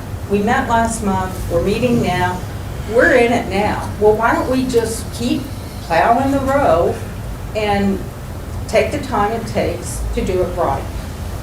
And, hopefully that'll be expeditious. The sooner that people become more informed, and so I'm not trying to say we shouldn't have a best ordinance. We most definitely should. I'm totally in favor of a best ordinance. But I'm in favor of a best ordinance that's developed. If it takes time, I guess my answer is, yeah, I think we're in it now, and we just keep plowing to get there. That's Is that your summary? of everything? No way, are you kidding? That's your response to. That's my response to Mr. Brown. Okay. I am going to Can we be. take another 3 minutes? Could I ask the judge a question? Yes.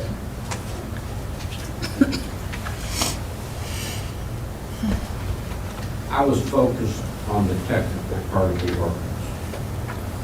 Did you say that you are going to form a task force, a committee, something to look at this going forward that is far outside the scope of the ordinance the county's proposed? I don't know if far outside the scope is the correct term. I think it will focus. That might more on- take into consideration amending this ordinance. Potentially, yes. Depending on, we're going to develop safety guidelines based on input from experts and interested parties, and consider that both the fiscal court or this body, whether we want to make it amended part of the ordinance, eventually part of the ordinance, or as a set of guidelines the commissioner and the fiscal court can use to ask more informed questions at site plan and potentially work zone adjustment as well as fiscal. But not to put that, or potentially to put that in the ordinance? Potentially. I hope this group will look at this 4 red folders and try to digest it better than we've been able to. I was threatening to abstain. I agree. Tommy's convinced me that a poor ordinance is better than no ordinance at all. And I would argue that the city didn't, and you didn't pass. No, poor think is you the passed a wrong good word, but I think from looking at this stuff, it doesn't really address all the needs. I mean, it addresses some of the needs. Like I said, when I read it, I had no objections to it. I thought, well, this looks reasonable. But there's some issues that's been raised in these red folders that make me think that maybe we should go a little farther. No, I think that's part of the task force's mission. I hope they'll rely on some of this We'll homework. certainly take those into consideration. I'll make sure I get copies. That's all I was going to say. Make sure you get a copy. Any other questions for the judge? Okay, thank you. Ma'am, would you like to continue? Yeah. One thing I'm hearing is that because this group passed the city ordinance, right? Is that what you said? Mr. Chairman, can I make sure we say we did not pass? Oh, but okay. We recommend the city. Oh, that's pass it. right, that's right. The city proposed it, wrote it, we held a public And that was hearing approved and made a recommendation, for recommendation? It was approved. Okay. which is what we're considering doing tonight. Excuse me, Doc. Right. Go ahead. When you finish, may I ask another Well, question? the same process is before us tonight, the same task is before us tonight. Hold a public hearing, make a recommendation or not, or make a recommendation with suggested amendments. 3 choices. And then this board will do what they wish with our input. Go ahead, Council. Did you have a question? I'm going to ask the same question a little bit different way. Do you think it might be more effective to allow this ordinance to go forward that really has some good stuff in it? It's incorporated by reference from other regulations and I've forgotten what they call the code kind of things from, like the electrical code. And I have enough technical knowledge to understand those kind of things, even though I don't sound like it because I don't know what to call it. But might we be better off?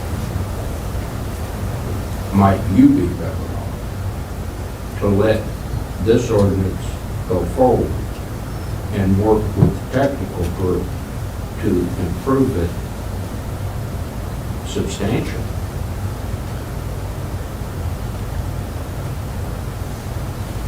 And if you say no, that's fine. I'm trying to stimulate your thought. And the judge has set up a mechanism to where that can happen.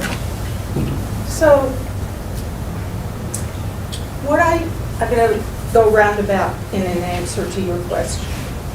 What I've heard tonight is that this new ordinance should certainly be approved, and I used the wrong word, because we've already recommended, is that the right word now, Brian? Yes. Recommended a city desk that was approved. But what we don't have is equivalency for a county ordinance. So concerns for agriculture and first responders and volunteer fire departments, they are not the same. So you cannot just translate a city ordinance for the entire county. That's my position, for the entire county. So back to your question, yeah, I kind of forget. Where am I? I'm asking if you think you might could accomplish more by the ordinance going forward and working with the committee to make it excellent. You know what I've found? You guys have all been in bureaucracies. You've sat in these seats for decades. You let the horse out of the barn, and it's awfully hard sometimes to chase it down. So I'm anxious that we don't try and pin down as much as we can up front. I don't see a reason why some of the concerns couldn't be addressed in a timely fashion, right? But once we approve or recommend, sorry, I'm getting, once we, I don't approve, you're sitting there, I'm not. Once you approve the ordinance, then you've really, as I said earlier, sort of put in motion a green line. And then you go on to the next step. I understand that there are all these other steps of checking, and the planning commission itself will have to approve the site plan. You just say that's the ultimate stopgap. If you don't put a hydrant in there, at what volume? I spoke to, for example, this is what you see here, but I've talked to attorneys, I've talked to appraisers, I've talked to Chris Watson, who presented here last month. I talked to the Zion fire chief. He had specific recommendations for the volume of water, how many mains.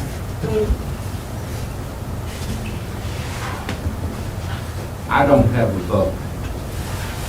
I don't express an opinion. But this is a fact. Okay.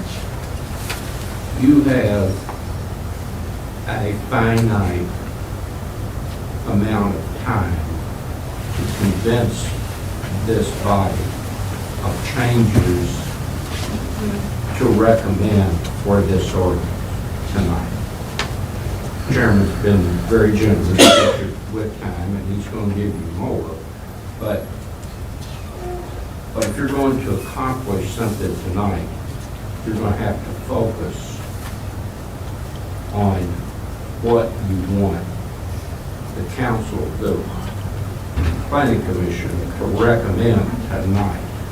So I did say that earlier. And I want to say one more thing. Okay. The planning commission has a given time, and I had it on the tip of my tongue last month. I think it's 60 days to make a recommendation for, against, or amend. And they can recommend against, and maybe that's what you're asking them, recommend against and give us time to do more. But in the meantime,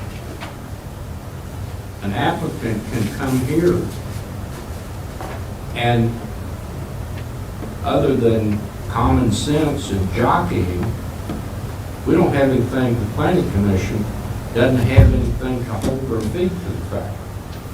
Would not that applicant have to go through the whole process of site plan submission and so on? All that comes later.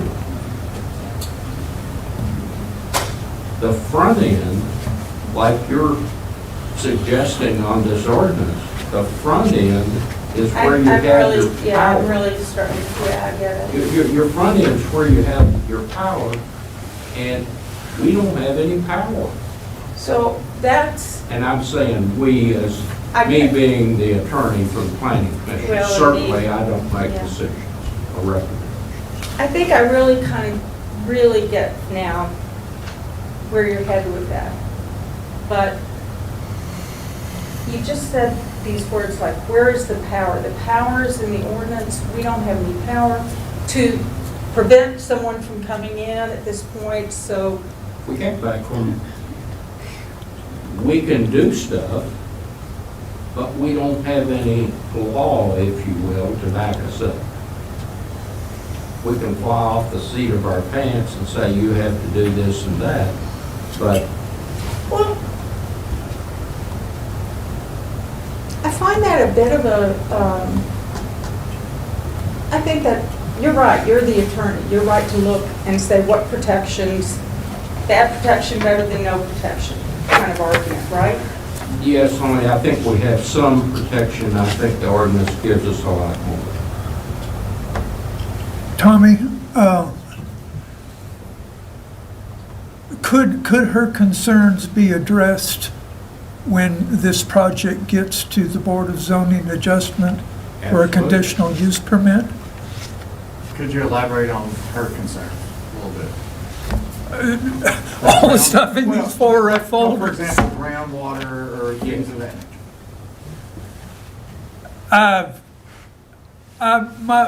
My short-term memory is not as good as it used to be. I can't remember everything she brought up, but I did Groundwater think, contamination, I think is what. And then Yeah. there's the issue with the identification, Yeah. and then property valuation guarantees, if I remember my notes correctly. Property values, a guarantee that property value would not be decreased. Well, they stipulate some things.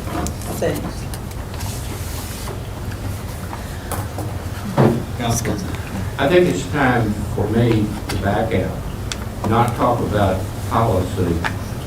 I was hoping maybe I could focus you to accomplish whatever you think is best. And so with that, you have the floor for a period. Well, the good news is you achieved a state of some mercy, because I understand that we need to move along, and the bigger questions also are just what was stated, which is a bad ordinance, which I believe this is a bad ordinance. Is that better than no ordinance? That's something for you guys. I came here to give you a lot to think about, a lot to read. Because an uninformed ordinance is a bad ordinance and can lead to trouble. Just saying. But the good news is, I've got too much stuff, so what you do is you get a pass on my second folder, which is all about this specific company that is in the process of developing the said best facility adjoining, not adjacent to or nearby, as was stated earlier, shared property line on my farm. And I have lots of things, but when you look at this, the only thing, then I'll spare you, but the thing I want you to focus on is the fact that, again, it took me 6 months to address my concerns about screening, lighting, safety, agricultural practices. This is what I got. Then, on June 4th, we met, and Deidre, you can't talk about a project. We're here to talk about an ordinance. it's put away. Done. I will remind you that we did also at the beginning of the meeting, we're gonna vote to adjourn at 9 o'clock. Oh, I understand. And I We'll took you a reconvene whole tomorrow. folder We can be back here tomorrow at 6 o'clock. at 9 o'clock, at 7:30. Yes, that's what I mean, so you've got till Okay. 9 o'clock, and then we'll do it again tomorrow night. Well, I'm not going to do that to you. But anyway, so I spared you this folder. But please look at how, I'm not going to talk about a specific, but there's a history going on here. Okay, all right. Third folder. And I'm also going to summarize, but it's not,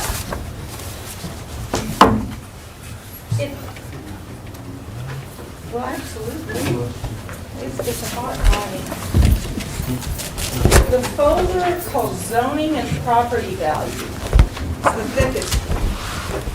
I'm going to speed along here The reason I made a folder about this is it occurred to me that in a lot of ways, what is in an ordinance, if you pull back, things like screening and lighting and noise all are driven by the zoning. So you're allowed to do certain things in a zone, in a certain zone, but not others, right? And that's what you guys have been, you spend your time doing. You say, well, the concept of zoning is that there's a hierarchy, and so you have heavy industrial and light industrial, and then the issues also become when they abut one another. So you spend a lot of time looking at how do we make that transition between heavy industrial, maybe we go next to commercial, and then maybe we make a transition to multifamily residential, and then finally say single-family home residential, right? So we're trying to make good, compatible, big word, keyword, compatible uses, okay? So I want you to think about in the ordinance that you think about, because in the county, not the city, in the county, you're going to be making decisions, or, it's going to come up, that best facilities are almost in I don't know what's the word, indubitably. It's going to be out in agricultural land. Why? Because solar farms like the one that you just approved tonight are being placed, well, I don't know where that one is, but anyway, on agricultural ground. And a BEST facility makes the most money by being attached closely to that and then transmitting, right, energy to substations and so on. So I understand that this is a real conundrum. So the big zoning question is, where should these things go? They have to go somewhere. And I don't have that answer. But it's going to be a trade-off.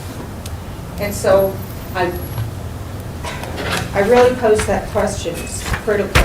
So you can skip over the next article about cell towers, but then what you'll find are some photographs of exactly, thank you, yes. I can't talk about a specific proposal, but this is in fact the substation that has already been built by Big Rivers. And that is my property line, and I went out last Thursday and measured it, and it's between 11 and 20 feet. If you flip through the other photographs, you'll see the 350-foot constructed tower,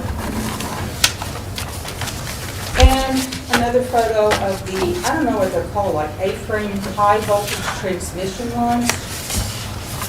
So it's a pretty industrial scene. So I want you to think about that as you place or write something for best facilities throughout the town. You're looking like you have another question. No? Zoning, we have a cover sheet that is zoning prep, battery energy storage systems. You know what?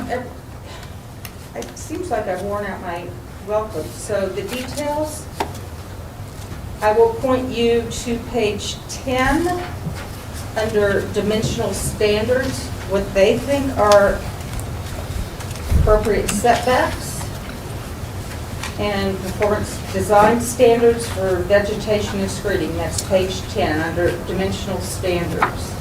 So I won't take time to read that to you. You can read that. Turn to page 13. Under conclusions, you can read those. So move ahead. Next article you have is we switch gears to property values. Now, I'm really going to try and summarize this. Mr. Chairman, can I make a request of legal counsel? The slippery slope of property value, is that something we could consider when voting on an ordinance? Yes. Okay, I just want to confirm that. Please proceed. That's good. I can't consider, well, she is suggesting that you include in the ordinance a diminution in property values like similar, for example, the one that was in the solar ordinance she presented to us earlier. Maybe not those same words, maybe not do it the same way, but she's proposing the ordinance have some mechanism to address diminution, reduction in property values, and that's something that you can do. Okay, Something county can. Okay, thank you for clarifying. You can't talk about, it's not appropriate to talk about her property values when we're talking about an ordinance. If you're talking about rezoning, you can't. But That please sounds proceed. right. So, while there is a lot of important, in my opinion, information in this next whole handful of articles, in consideration of your patience, I'm going to point you in the direction. What they represent as a whole is difficult because, again, these papers have to deal with appraisers that have evaluated both solar arrays, solar farms, high voltage proximities to high voltage transmission lines, and so on, that are not BESS specific. But BESS is such a new technology, and I did find a few examples where they have been addressed. I also found an example of an appraiser that is oftentimes used by the solar industry, who, when he did specifically address, his name is Richard Kirkland, when he did that's in the second, that's his report, when he did address it specifically on page 9, Roman numeral 7, A through P, he over and over again says he couldn't do an analysis, or there were other factors like another existing substation or other commercial property that meant that he could not evaluate it. So the data for specific property valuations is not really been conducted in a full way, but one of Mr. Kirkland's arguments is that solar arrays don't. He says they have no impact whatsoever on property values, but repeatedly mentions solar arrays are lit at night. BESS facility is. Solar arrays don't make noise. BESS facility does. Solar arrays are a thermal runaway event where you might be evacuated. BESS facility is. So, common sense tells you. Would that be somewhere that you want to pay your best dollar to live? So we're going to skip through this because after Mr. Kirkland's report, we have Ms. Mary McClinton Clay. She, in this very thick document, provides a lot of case studies and examples that point to many, and in Kentucky, she's located in Paris, Kentucky, so it's not like she's in Texas or, where she finds that some of the negative impacts on property values can range, from 1.8% up to 50%. So you can look at that. Last thing, this is an article, evaluation guidelines, electric transmission lines. So again, property values affected. And the last thing is really, I debated about whether or not to even bring this up, but here it is. It has to do with, there's a term used, a legal term called viewshed. And the law on when you are deprived of your view has a really mixed history. But what I included in here is that there's a statement that the courts have found that they are more sympathetic to protecting one's view from your property rather than towards it. So in other words, if I had a farmer's market and somebody put something up and I said, well, I can't, my customers can't see me anymore, they go, well, that's too bad. Whereas my view from my property does hold value, property value, as well as, trust me, peace of mind and life. Okay, so I saved you a whole bunch of that. Is that better? You're welcome to do what you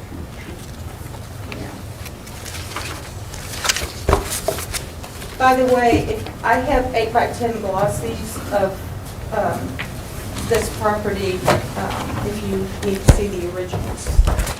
So that takes care of zoning and property value, but I invite you to give an inspection. Okay, we're down to the last one. Risks. This is really the big one that, gets people's attention. And Chris Watson made a very compelling presentation last month about the Arizona fire in Surprise, Arizona. We don't want that surprise, but anyway, it happened. So, and as far as risks, I'm going to summarize this. I've given you 3 articles. They sort of don't quite form a single narrative. The first article is out of the UK because Europe has had gas facilities longer, actually, than the US, and so they do have history in the Netherlands and UK and South Korea, where they had a lot of fires. Anyway, this article I included because it got me thinking about things that we also haven't I hadn't thought about, like what is the requirement for passage of fire trucks? So is a 20-foot easement sufficient for 2 fire trucks to pass in this emergency situation? So fire trucks, come to find out, are 8.5 feet wide. So how are they going to maneuver 360 degrees around the perimeter of said bad event fire?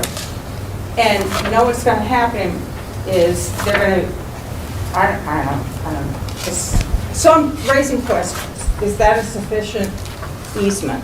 Okay, so there's some more fire stuff in there.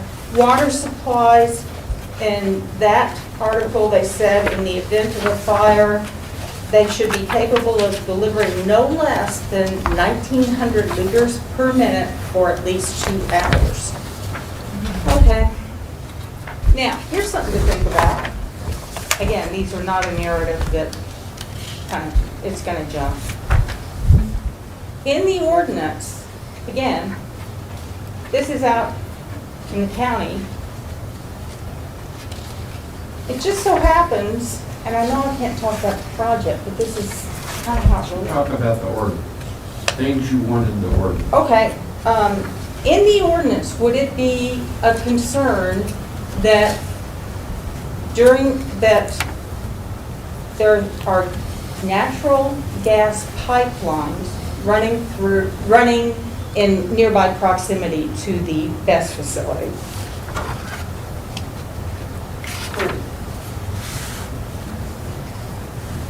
So what I included is an article, a closer look at underground natural gas pipeline leaks, and what I found out is that as pipelines age, I don't know then they do leak gas both vertically and horizontally. Ordinarily, this dissipates, say, on a farmland, but my question is, near a BESS facility, I don't know, I'm not the engineer, but what if there's a shortage, there's a lot of underground wiring, or the thermal runaway event has happened and now it's next to a natural gas pipeline?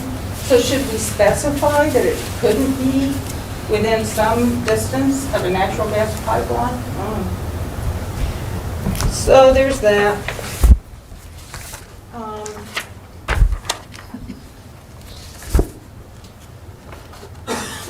earthquake. We live in an earthquake. I gave you an article, that, you know, we live in a high risk of earthquake event. So what would that mean if there were a natural gas tank, you know? So you can't stop an earthquake, you can't, you know, the tower falls over and so on. But I'm just bringing it up because sometimes you just got to go out there and say, well, what are the things that could go wrong here? That's what risks are, right? Okay.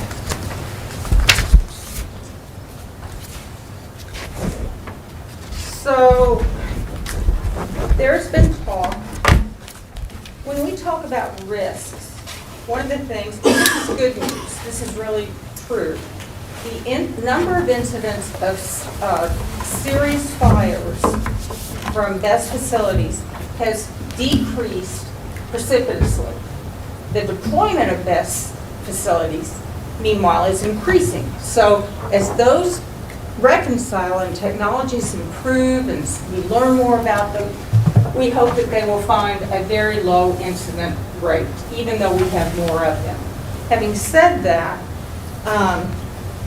failure is not an abstract concept to me because Big River's built a substation, right? On 20 and Boston Road. This is not about a specific project. You'll catch me if I mess, you know, if I overstep. So Big Rivers has built a substation, and I watched it go up. So over the last, you know, like in the spring, and you saw pictures of it. Anyway, they built the tower, and at first the tower, there was a time that I came and there were lights just at night beaming in my house, and I went, well, oh my God, what is this? But that went away fairly soon, and soon they converted to FAA requirements, which are white strobe lights in the daytime to alert air traffic, but converts to red lights that you see all the time on cell towers. That's what's required because that is not considered a nuisance or it interferes with people. Okay. So that went on for a little bit. But then on May 31st, I was awakened by lights raking across my lawn. Thought it was lightning because we had storms coming. I get up and again, strobe lights beaming through my house. I'll make it quicker. This went, the next day, I looked at the tower and common sense again. I'm looking at it and I go, well, the middle light is on, but the top light is not lit at all. This went on for the weekend. So on Monday, I started calling people at Big Rivers, worked my way up the chain through 3 levels, expressing my concern. Ended those calls at 11 o'clock, and by 2 o'clock, I had the senior vice president of operations calling me to request a meeting. They knew they had a problem. They failed. Because the FAA requires that within half an hour of a lighting failure, you have to call it in. Why is that important? Because they came out and they were very congenial and I said, look, I'm concerned, I can't live like that, but you are putting a life at risk in a plane by not marking that tower and, you know, fines and whatever. So anyway, as they sat there, it became revealed to me. I said, well, because they were telling me, you know, earlier people had said, well, you should call it in. And I go, well, now wait a minute. The onus isn't on me. This is a big structure. The onus isn't on me. Surely you have alarm systems. And, oh, yes, we have alarm systems. But, they reveal, our communication system wasn't set up, so we didn't get the alarm. So when I talk about risks or failure, it's already happened to me. It wasn't my life in that plane, and I surely, you know, I could put a pillow over my head and try and go to sleep, but it's real. So failures happen by people that know what they're doing. Big River's built substations. But it happened. So last thing, I guess I've already told you what my asks are. Time, be informed, write a good ordinance. And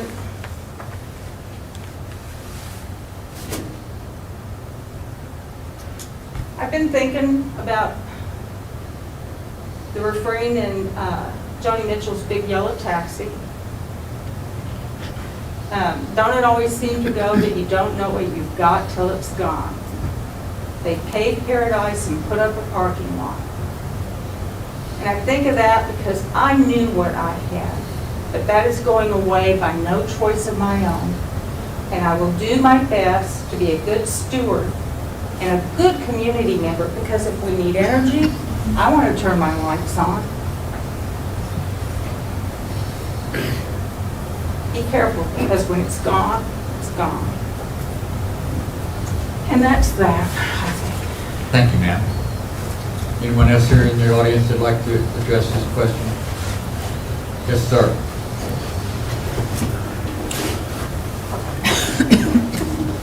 Your name, sir? Tim Southern, District 3 Magistrate. Address. 5225 Greenleaf Road, Courtney, Kentucky. Promise to tell the truth, the whole truth, and nothing but the truth, sir. I do. Thank you. Thank you for being here.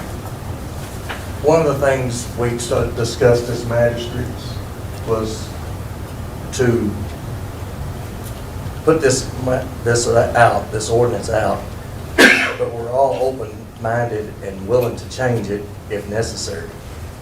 But we felt like we needed to get it on something on paper so we have some laws in effect that was just stop them from coming in and doing whatever they please.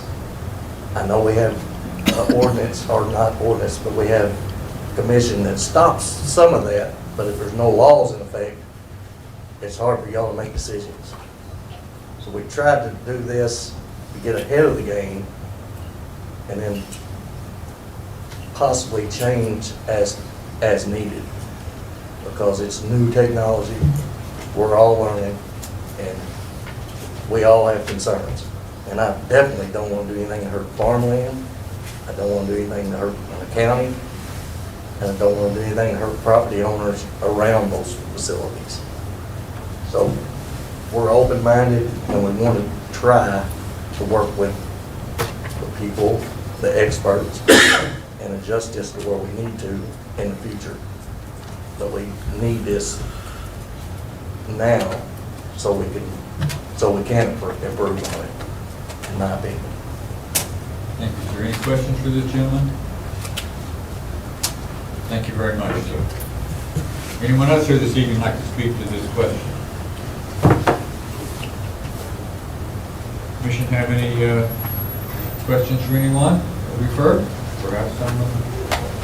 What are our options? Do we have options to table or for time frame? What's? Chairman enumerated them earlier, allowing to be, I can. Okay. Our task before us is to hold a public hearing, which I believe that we have done. And make a recommendation to the fiscal court whether we think this ordinance should pass as presented, or we would like it to pass with amendments that we suggest, or we recommend to them that they not pass the amendment as presented. Okay, thank you. And I think we had earlier in the evening, we had some specific amendments that we were going to suggest in the event we were going to ask fiscal court to approve, that being. You're talking about the state fire marshal and codes division? State building codes inspector instead of fire marshal, and staff had one concerning Adding districts to the end of the sentence in section 3. a very specific semantic amendment. Those are our options. But I want to make sure we've conducted a public hearing. Anybody else here would like to speak to this? Commission have any questions for anyone? We've got a fellow Oh, back very here. good, sir. Please come again.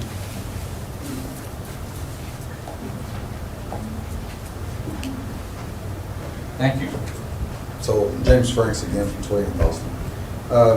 I have more of a question for the body. If you vote to recommend for it not to move forward, what happens if a private business wants to install a best system? So I'm going to make sure we're very clear. Even though the planning commission may or may not make an approval for or against, it's still with the fiscal court. So the fiscal court will vote to pass or not to pass the ordinance at that point. So I think your question should be more directed towards fiscal court, if that makes sense. No matter what we do, fiscal court's going to have the last word. So regardless, or irregardless of whatever you do, they can do what they want. Is that correct? Yes. Correct. That was all I had. But they have heard the public that this will be transcribed and given to the county for them to have all the input that was given tonight to aid them in making their decision. I believe they can also choose to hold their own public hearing. And I appreciate all your time. I'm not going to take up any more, but after last month, the judge was here. He knew that we had 2 residents, then nobody can talk to either one of us. And I have for years tried to get things handled. It's obvious election time is coming around, some changes are going to be made for the better of the community. Because we, in our area, we continue to get pushed down. And I believe that anybody in the Roberts area, I don't believe any of the residents are really happy with what they've seen come out of these new changes, these new solar farms and battery farms in the future. I don't think it's what Henderson wants, and I think we're all going to find that out in the next election cycle. But thank you all for your time, and fiscal court can move forward, just like you said, so there's not much need for us to continue taking up anything. Have a good night. Thank you. Mr. Chairman, may I elaborate on the answer to Commissioner Tage real quick? Sure. So the point about what we can and can't do, the KRS statute says the planning commission has to do it within 60 days. I agree with everything. 60 days June, that we received it. So So we have a time frame of 60 days to do the things that the chairman described. So if for some reason it was tabled, we're on the clock, and the max time is 60 days. Okay. Commission have other questions? Anyone else like to speak? Would that be enough time for you to make the changes? Just, we don't have to make the changes. You can verbally recommend that these changes be made. We don't have to change it. Which would be addressed when we send all the documentation to the fiscal court, correct, TJ? And it's on the record of what the various changes are, but it should be included in the motion, even if people have to help make the motion. it's been a long hearing, and I'm not sure I can remember all those changes. There's been 2 they need to be specific changes, right? Yes. Okay. Well, you could make a general recommendation, but we need to be sure and nail down those 2 specifics if that's the pleasure of the planning. One of them came from the judge, having to do with changing. No, what? The judge and the county are not making those changes. No, but he suggested that they be made. One of them at least. Okay. Having to do Well, with. better not say that, and for the planning commission, based on the testimony, to either recommend or not recommend changes. I just think we need to, if we're going to recommend changes, it would be better to be specific about what changes to recommend. I totally agree. I'm trying to leave out the county judge part of that. Okay. Mr. Pride, would it be wise to say, based on testimony provided at the public hearing, to accomplish that? Yes, we don't have to have, you can just make the motion. We make a recommendation for or against, but if you make a recommendation for, you're recommending that you also make these changes. Would it be helpful if we had someone give us specific language dealing with an amendment concerning state building code inspector instead of state fire marshal? You just said it. That Okay. and specific language in connection with changing something to something, word to word? Yes, sir. So that would be to section 3, item A, adding the word districts to the end of the sentence. Okay, that's sufficient, Counselor? Yes. Very good. Just in case somebody wants to make a motion, and just in case somebody wants to amend this ordinance, those are something we have discussed. Any other comments? Any questions from the commission?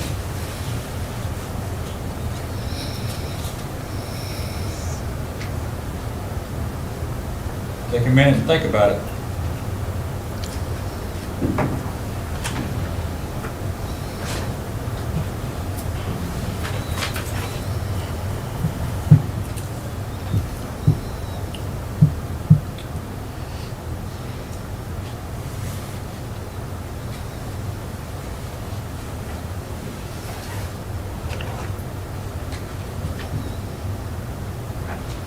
I'll entertain a motion in connection with county zoning text amendments concerning battery energy storage systems. Addition to Article 22, addition Section 32.01 through Section 32.17. So moved. What is your motion? To recommend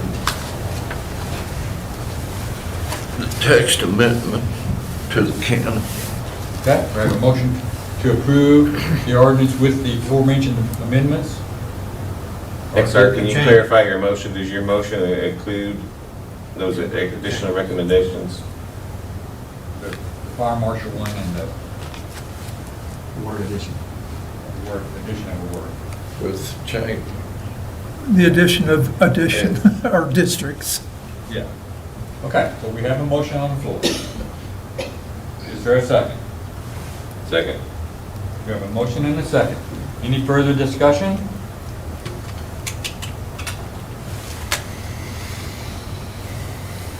Madam Secretary, please call the roll. Kevin Richard. Yes. Bobby Jarrett. No. Mac Arnold. No. XR Royster. Yes. Dickie Johnson. Yes. Gray Hodge. Yes. Kevin Herron. Yes. Frank Boyette. I'll reluctantly vote yes. Heather Tays. Yes. That's a yes. Yes. I have the motion passing by a vote of 7-2, is that correct? Yes. Very good, thank you all. I'll entertain a motion to go out of public hearing. Second. Any discussion? All in favor say yes. Yes. Any opposed? We're out of public hearing. The next item on the agenda, I believe, is the July finance report. At the end of June, we were left with 96% of our budget used. We do have one more thing to go into accounts payable, but we won't be billed for that until into July for the city bonds. And that will go into accounts payable, but we'll only move that by 0.3%. Very good. Any questions concerning the finance report? I'll entertain a motion to approve as presented. So moved. Second. A motion and a second. Any further discussion? All in favor of approving the finance report as presented, say yes. Yes. Any opposed? Excuse me, finance report is approved. Now we have the bond report. Yes, thank you, Mr. Chairman. We have two items up for renewal. The first is Braxton Park Section 2 development. We currently hold a bond for $6,025. The recommendation is that we extend that bond for 1 year at the same amount as there's still one lot remaining to be developed. The second is a bond for a home place, which we currently hold a bond in the amount of $8,500 for the removal of the former entrance. The recommendation for that is to extend that bond for 1 year. They're from their original bond. It has been all the way reduced except for the point of removing that second entrance on